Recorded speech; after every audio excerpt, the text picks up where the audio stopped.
¿Ahí me escucho bien? Sí. Sí.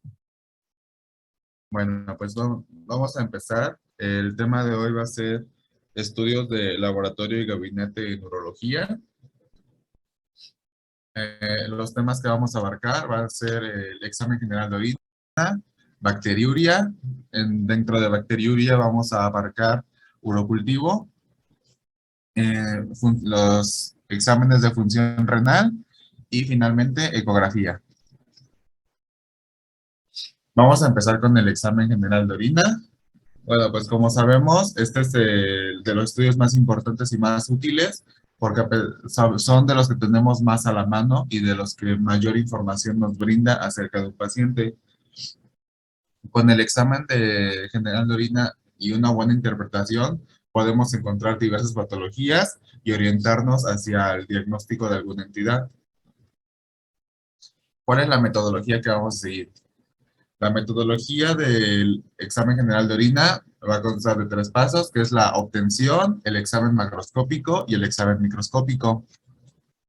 En la obtención es muy importante la hora en la que se obtiene la muestra.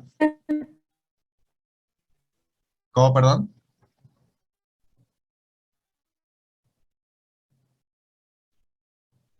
Bueno, en la obtención es muy importante la hora en la que vamos a obtener la muestra, porque dependiendo la hora o dependiendo el tiempo que tardemos en tomarla, va a ser la efectividad que va a tener nuestro examen general de orina.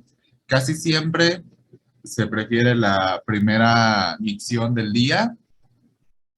Ahorita les voy a explicar más o menos cómo se pide. Y también el método de la obtención es muy importante porque con un mal método de obtención podemos contaminar la muestra, o que la muestra no sea concluyente. Una vez que obtenemos la muestra, vamos a hacer el examen macroscópico, en el cual vamos a evaluar color y aspecto, densidad y las pruebas bioquímicas. Las pruebas bioquímicas, pues principalmente con las tiras reactivas. Y el examen microscópico, pues va a ser ya directamente con la tinción y la interpretación. Para la obtención de la harina, es lo que les comentaba, la hora. Se prefieren la micción de la mañana porque es más útil para todos los estudios cualitativos. Aquí se ven más acerca de la condición del paciente en ayunas, porque si se toma después de ayunas puede salir la glucosa alterada o las proteínas alteradas. El método para la obtención de orina, pues en varones es mucho más fácil porque la obtención es más limpia. Pues el método, pues ya lo hemos visto desde los primeros semestres, se retrae el prepucio. Si se tiene benzalconidio, se puede aplicar benzalconidio en todo el glande para que no haya contaminación. Se deja pasar el primer chorro de la micción, se retiene, se junta entre 50 y 100 mililitros de la micción media y lo demás ya se vacía en el excusado. En las mujeres es más difícil. Mencionaba que para que una muestra de orina de mujeres sea totalmente limpia, se necesita de ayuda principalmente. Generalmente se va a hacer en consultorio con ayuda de enfermeras pues para que no haya incomodidad. De igual manera, se va a limpiar con benzalconidio la vulva, los labios, para que la muestra salga lo más limpia posible. Una vez que tenemos la muestra, vamos a evaluar el color y el aspecto. Es muy importante tener en cuenta pues, la historia clínica del paciente porque el color va a cambiar de acuerdo a los medicamentos. Mencionaba que está tomando fenazopidina, puede salir anaranjado. Si comió betabel, puede salir rojizo y no necesariamente nos va a hablar de hematuria. El color normal vamos a tener que es de amarillo claro a ámbar oscuro y no debe ser turbio. Una vez que evaluamos el color y el aspecto, vamos a irnos con la densidad. La densidad normal de la orina es de 1.003 a 1.030. Cualquier valor de fuera de este rango ya nos puede hablar de diversas patologías, ya sea porque hay una falla renal que no esté filtrando bien las proteínas o que haya alguna otra condición. En las pruebas bioquímicas vamos a evaluar principalmente pH, proteínas, glucosa, hemoglobina, bacterias y leucocitos. Y finalmente nos vamos a pasar con el examen microscópico que se va a evaluar directamente el sedimento. Aquí les puse un poquito acerca de las apariencias que podemos tener en la orina y cuáles pueden ser las posibles causas. Si tenemos una orina que no tiene color o es un amarillo muy claro, puede ser que la orina esté diluida, que el paciente tenga diabetes insípida o que el paciente tenga una abundante ingesta de líquidos. Si está turbia, puede haber que haya fosfatos amorfos, uratos, células, bacterias o que esta muestra haya sido contaminada. Si la vemos de aspecto lechoso, puede ser por lípidos o por piuria. Si el color de la orina es de amarillo, naranja, marrón, puede ser que esté muy concentrada, que haya pigmentos biliares, nitrocuranos y dipirona. Si es de rojo a marrón, puede hablar de hematuria, hemoglobinuria, o porque se haya ingerido algún alimento como el betabel, que es el que les comentaba. O incluso menciona que si se tomó algún dulce, alguna golosina, el colorante de estos puede afectar directamente a la orina. Aquí lo que les mencionaba de los medicamentos, por ejemplo, si sale de marrón oscuro, puede ser por metronidazol, imipenem o fenoles. Y si es amarillo verdoso, nos puede hablar de que hay bilirrubina. Aquí les mencionaba que también puede cambiar conforme bacterias. El ejemplo del color azul verdoso podemos hablar de pseudomonas. Y aquí nos menciona el ejemplo del recién nacido, que si es rosadita, puede ser por ácido úrico. Eh, En algunos casos también se evalúa el olor, pero mencionaba que ya no es tan común guiarse por el olor, porque si la muestra ya tiene horas reservadas, pues el olor se intensifica. Y aparte, después de haber estado guardado pues mucho tiempo, ya no es tan viable esa muestra. Aquí les puse los diferentes resultados que podemos obtener con las tiras reactivas. Dependiendo del color que salga, pues son los resultados que tenemos. Vamos a evaluar los leucocitos, los nitritos, el urobilinógeno, proteínas, el pH. Hay que recordar que el pH de la orina va aproximadamente entre 6.5. Si tenemos sangre, la densidad, si encontramos cetonas, bilirrubina y pues la glucosa, ¿no? Que igual hay que recordar que la glucosa aproximadamente es de 100 miligramos sobre decilitro.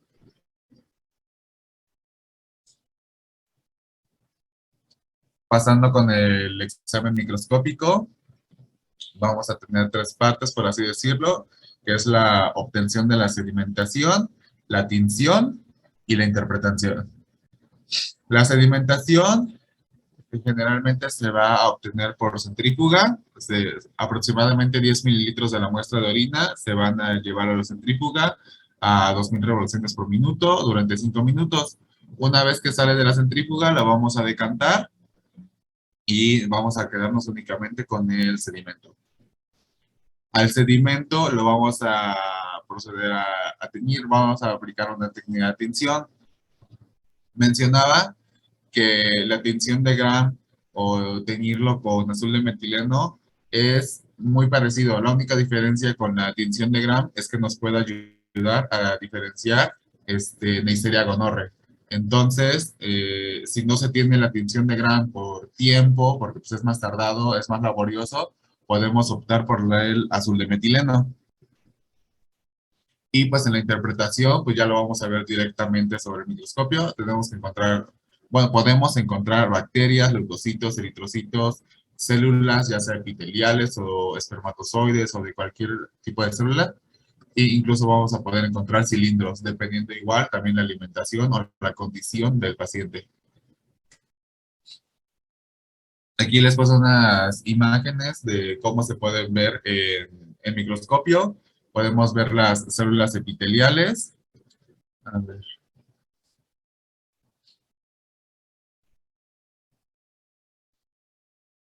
Sí se ve el puntero, ¿verdad? Sí, se ve. Ah, pues bueno, aquí podemos encontrar células epiteliales, eritrocitos, en células pues igual van a entrar los eritrocitos o restos de eritrocitos y pues igual podemos encontrar espermatozoides. En cilindros podemos encontrar cilindros bacterianos, cilindros granulosos, hialinos, grasos o cilindros de células epiteliales. Aquí es lo que les mencionaba de los cristales. Esto puede ser dependiendo de la alimentación o condición del paciente. Yo recuerdo mucho que en bioquímica nos decían que los cristales pueden aparecer por un exceso de bebidas gaseosas. Podemos encontrar cristales de carbonato de calcio, fosfato triple, fosfato de calcio, uratos, oxalatos. Y pues bueno, aquí están todos los ejemplos de cristales que podemos encontrar en la orina. Eh, otros estructuras que podemos encontrar pueden ser fosfatos amorfos, filamentos de moco, cilindroides, gotas de grasa, uratos amorfos, agujas de tirosina o esferas de leucina. Esto, pues, obviamente podemos encontrar una gran cantidad de cosas en este estudio y pues ya a partir de lo que encontremos, va a ser la interpretación que le vamos a dar aunado a la historia clínica y pues a cómo llega el paciente en ese momento. El examen general de orina es una herramienta muy útil, pues que nos va a poder guiar si lo sabemos utilizar. Y pues como ya recuerdan, es de los más utilizados y es muy accesible.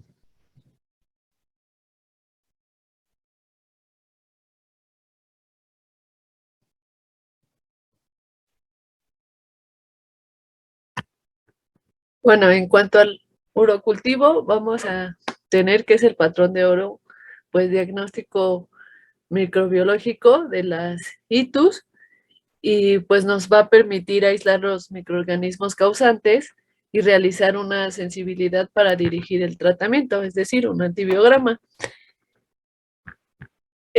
Bueno, va a estar basado en la presencia de un número significativo de bacterias, que generalmente es arriba de 100.000 bacterias por mililitro.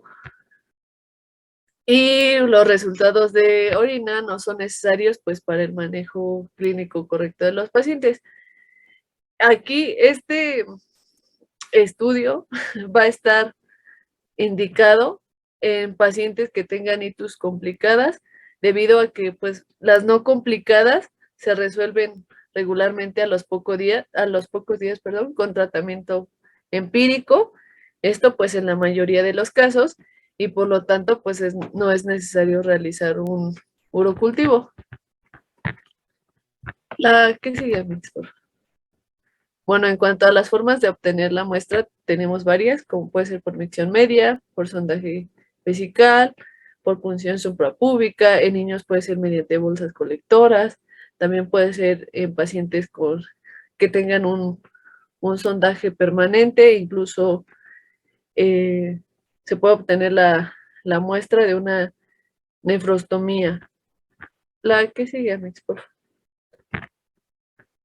Bueno, aquí les pusimos una tabla donde les mencionamos el volumen de orina requerido según su determinación y, por ejemplo, pues tenemos que en urocultivo la bibliografía nos mencionaba que es de 5 a 10 mililitros y pues bueno, igual les quisimos incluir las otras, por ejemplo, en un cultivo de micobacterias y pues bueno, igual después cuando les pasemos la expo, pues ya lo checan con más calmita. La que sigue, por favor.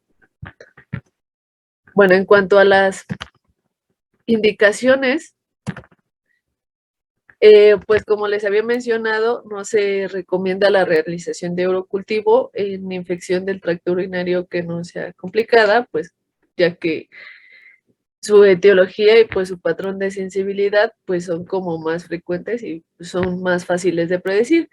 Bueno, entonces, en cuanto a las indicaciones previas a realizar un tratamiento, pues son las situs complicadas, ya que aquí el espectro etiológico pues va a ser mucho más amplio y los agentes causantes pues se presentan con mayor frecuencia o van a estar presentando resistencia a los antibióticos más habituales, por lo cual el urocultivo, que regularmente se acompaña de un antibiograma, pues nos va a ayudar a aislar más rápido estos uropatógenos y pues así dar un tratamiento más óptimo.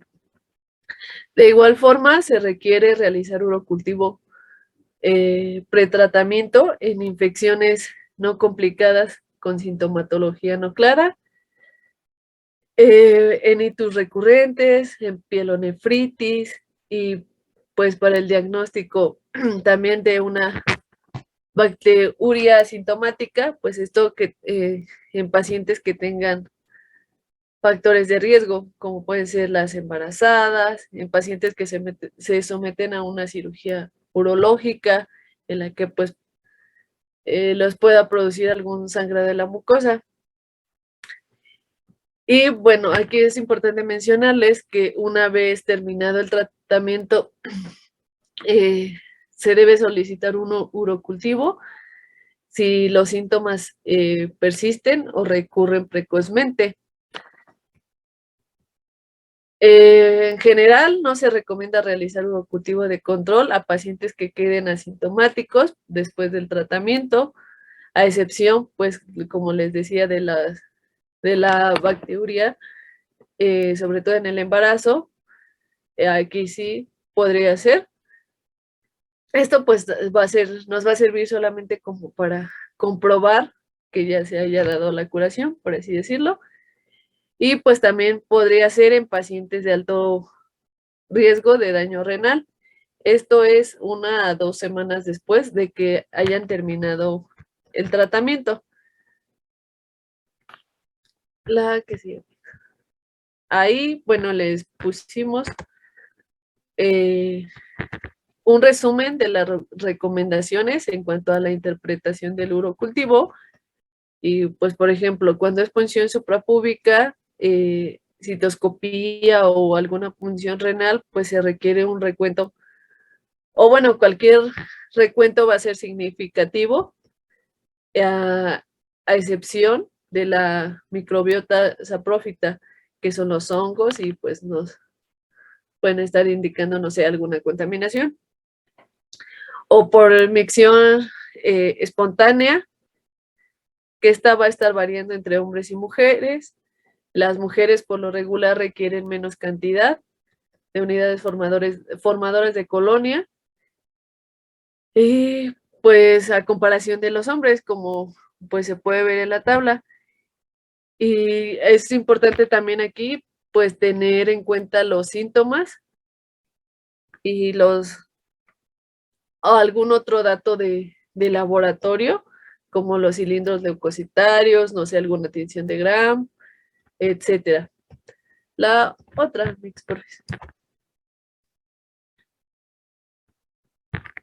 Bueno, les quise poner un poquito del transporte de la muestra porque pues es importante resaltar que, bueno, ya que tenemos la muestra de la orina, el transporte, como les decía Johan, debe de realizarse en un plazo de tiempo lo más breve posible, lo más corto, ya que pasadas 2 horas a temperatura ambiente va a haber pues multiplicación de los microorganismos en la muestra y esto pues nos puede dar resultados o llevar a un resultado pues erróneo. Y bueno, si la muestra no se puede procesar de manera inmediata o antes de 1 hora, es necesario refrigerarla de entre 2 a 8 grados centígrados y pues esta temperatura le va a permitir la conservación de la muestra durante unas 24 horas aproximadamente.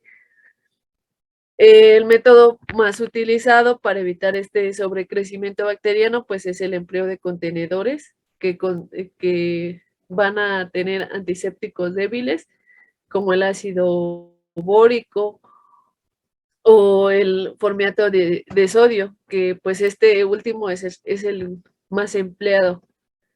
Igual van a existir unos sistemas como contenedores que van a tener una boca ancha en la cual se puede recoger la muestra y pues ya trae como la tapa del contenedor, que es lo que le permite llenar un tubo al vacío, y esto hace como, bueno, el tubo al vacío ya contiene el conservante.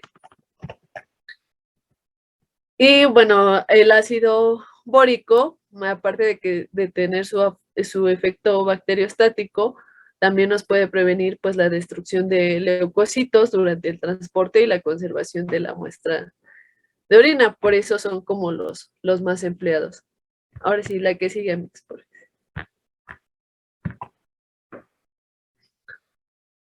Bueno, aquí vamos a tener primero el examen microscópico, el cual, si se encuentran varias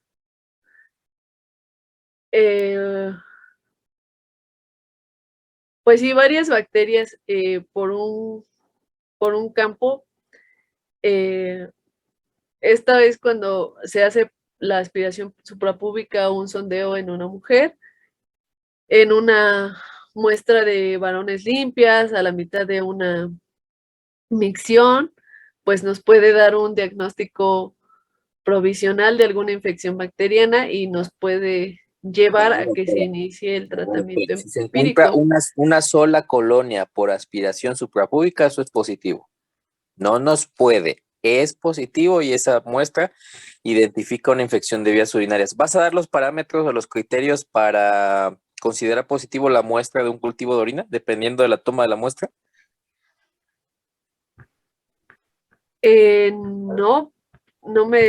No mencionaba, bueno, en la bibliografía que consulté no venía. ¿Qué bibliografía consultaste, doctora? Es el Smith de urología. ¿En el Smith no viene esa información? No, solo nos decía que, por ejemplo, ya que está el resultado positivo, ya que si se encuentra una, pues debe confirmarse con un cultivo bacteriano, pero no mencionaba cifras. Ok, eso es bien importante porque sí va a venir en su examen.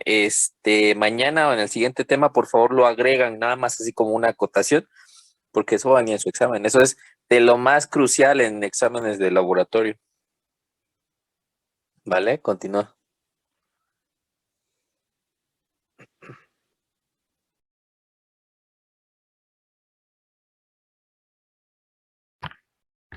Bueno, en cuanto a la determinación del sitio de origen,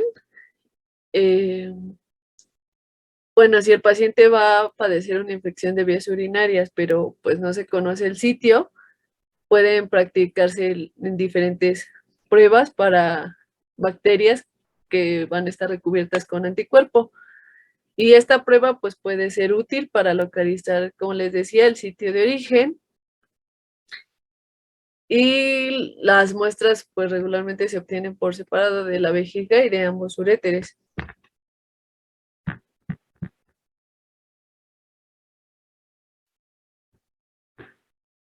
En cuanto a los cultivos bacterianos, vamos a tener las indicaciones e interpretación. Aquí solo nos mencionaba que los cultivos pueden utilizarse para estimar el número de bacterias en la orina, para identificar el microorganismo exacto que está presente y para predecir los medicamentos eficaces para el tratamiento de la infección. Estos cultivos van a ser importantes en enfermos con infecciones que sean reincidentes o persistentes, que tengan alguna insuficiencia renal o que tengan alguna alergia a los medicamentos. Y bueno, el número de bacterias que vamos a obtener en esta muestra va a depender del método utilizado, del estado de hidratación que tenga nuestro paciente y de que si está tomando o no antimicrobianos. Y aquí nos resaltaba que una cuenta baja o que esté por debajo del parámetro no excluye una posibilidad de una infección. En particular, o sobre todo hay que poner atención cuando el paciente tiene síntomas.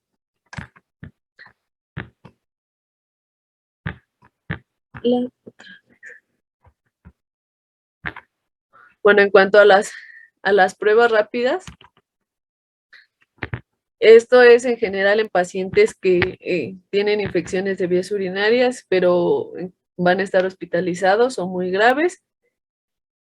Estos métodos rápidos para detectar las bacterias pues van a incluir sistemas dependientes del crecimiento y sistemas independientes del crecimiento. Aquí uno de ellos pues nos va a medir la turbidez de la orina incubándola en un caldo de cultivo por algunas horas. Se puede determinar algún resultado positivo en un periodo que sea corto, de 4 horas, pero se requieren 12 horas de crecimiento antes de determinar que la prueba sea negativa.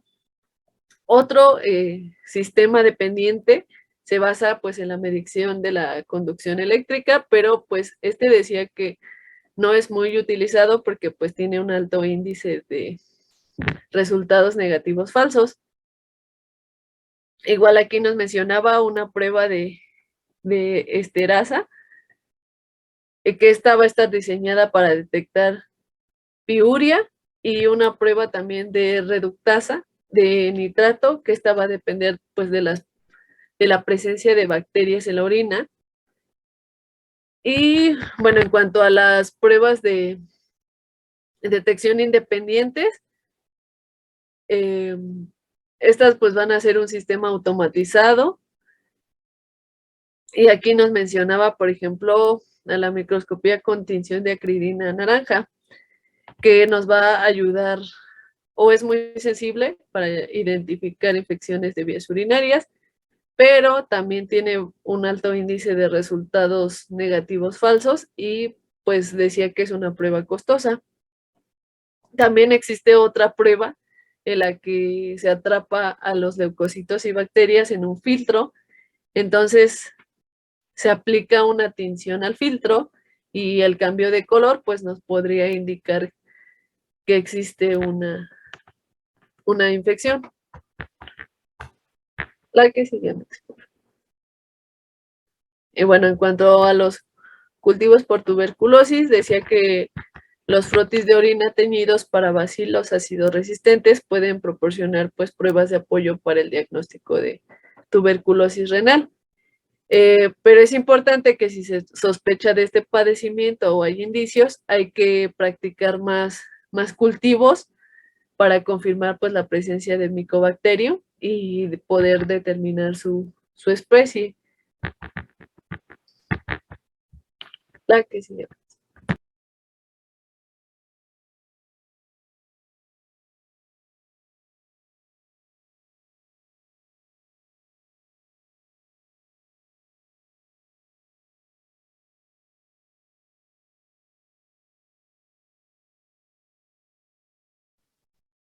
¿Ya me escucha? Sí, se escucha bien. Sí, te escuchamos. Ok. Bueno, vamos a pasar con los estudios que van a medir la función renal. Dentro de estos vamos a tener a los de creatinina sérica. La creatinina sérica la tenemos que encontrar de entre 0.8 a 1.2 miligramos sobre decilitros. Hay que recordar que la creatinina es el metabolismo, bueno, la creatinina sérica que vamos a encontrar es el producto final del metabolismo del músculo esquelético y la vamos a tratar directamente por los riñones. La producción debe ser constante y se deben de mantener dentro de los límites. Estos límites son para personas adultas. Niños van a cambiar los límites, que van a ser de 0.4 a 0.8 miligramos sobre decilitro. Ya dependiendo si vemos que esos valores cambian, vamos a poder sospechar que hay alguna falla en la función renal y podemos investigar acerca de otros padecimientos. Es importante recordar que los valores de creatinina sérica no van a cambiar dependiendo el estado de hidratación del paciente, a diferencia de otros valores.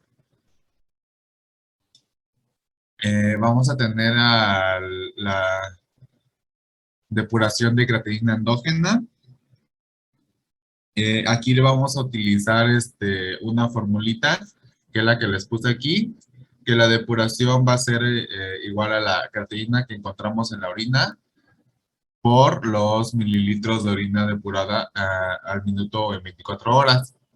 El resultado de esta operación la vamos a dividir entre la creatinina del plasma y vamos a obtener lo que es nuestra creatinina, que se va a medir en mililitros por minuto. Los valores normales que vamos a estar manejando de depuración de creatinina van a ser el que les puse aquí, de 90 a 110 mililitros por minuto.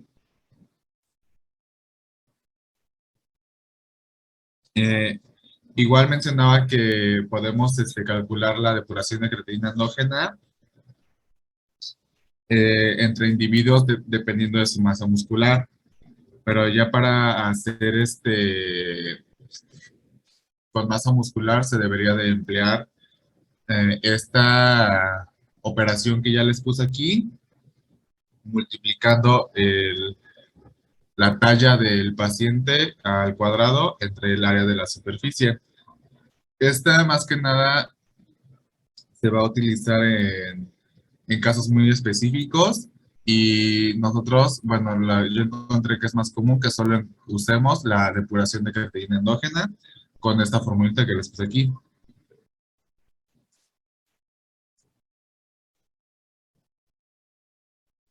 También vamos a tener el estudio de nitrógeno de la urea sanguínea.